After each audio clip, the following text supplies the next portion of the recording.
Warren Buffett, sharing his thoughts on the banking industry and its performance. Buffett highlights the rapid compounding nature of the world and how banking, when managed prudently, can be a fantastic business. He emphasizes the favorable returns banks can generate compared to other assets like long-term bonds. The world compounds very fast. Banking as a whole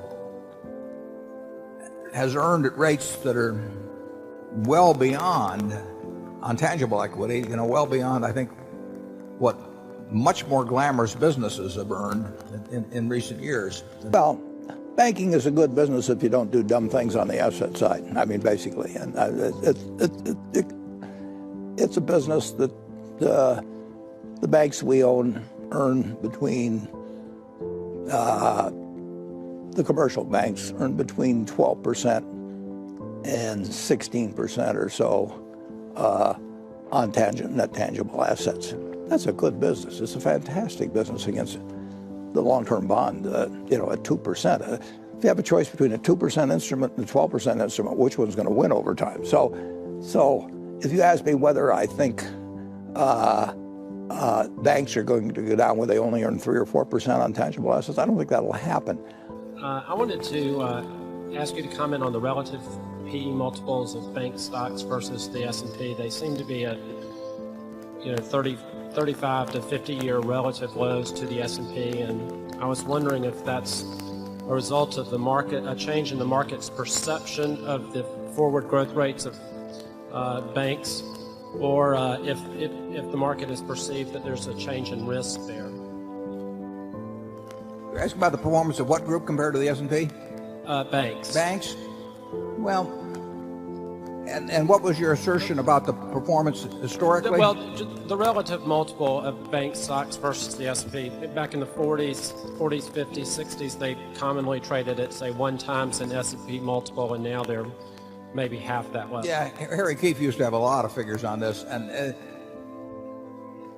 I don't really think about them. I mean, the appropriate multiple for a business relative to the S&P will depend on what you expect that business to achieve in terms of returns on equity and incremental returns on incremental equity versus that S&P. I mean, if you've got two types of businesses, and we'll say the S&P earns X on equity and can deploy an additional amount of capital at Y, and then you compare that with any other business, and that's how you determine which one is cheaper.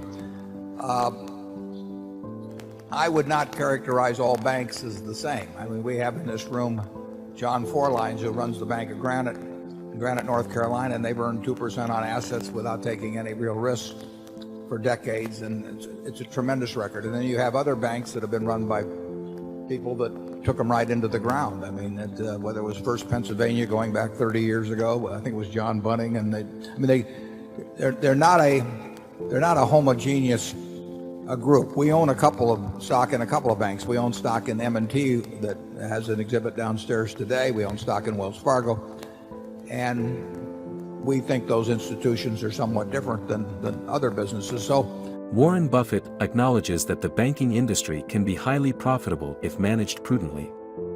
Banks have historically earned high rates of return on tangible assets, making it a fantastic business compared to long-term bonds. He does not expect banks to significantly decline in earnings to the point of earning only 3 or 4% on tangible assets. Regarding the relative price to earnings, PE, multiples of bank stocks compared to the S&P 500, they are currently at historically low levels, around 30 to 50-year lows. However, Buffett doesn't pay much attention to these figures and believes the appropriate multiple for a bank or any business depends on its expected returns on equity and incremental returns on incremental equity compared to the broader market, S&P 500. He emphasizes that not all banks are the same, and their performance and risk profiles can vary significantly. I don't think it goes back to that earlier question. People always want a formula. They go to the intelligent investor and they think, somewhere they're going to give me a little formula and then I can plug this in and then I'll make lots of money. And it really doesn't work that way. What you're trying to do is look at all the cash a business will produce between now and Judgment Day and discount it back at a rate that's appropriate and then buy it a lot cheaper than that. And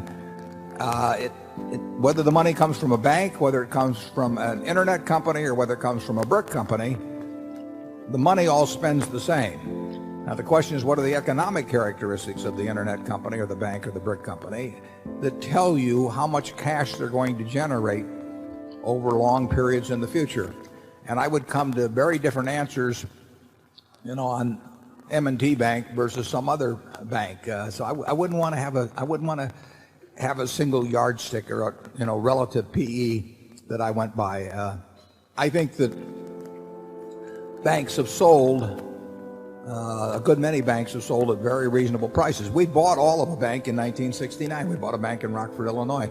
Charlie and I went and looked at, we must have looked at a half a dozen banks at that, in a 2 or 3 year period. Absolutely. Yeah, we trudged around and we found some very oddball banks that we liked. And they were characterized by very little risk on the asset side and very cheap money on the deposit side. And even Charlie and I could understand that. And low prices, incidentally, too. And then they passed the Bank Holding Company Act in 1969, and they killed off our chances to do anything further in buying all of banks. So we look at banks. We will own bank stocks from time to time in the future. We'll probably buy stock in other banks. We've also seen all kinds of banks ruined. I think it was, what was the fellow, M.A. Shapiro, who came up with the statement. He said there are more banks than bankers. And if you think about that a bit, you'll see what I mean.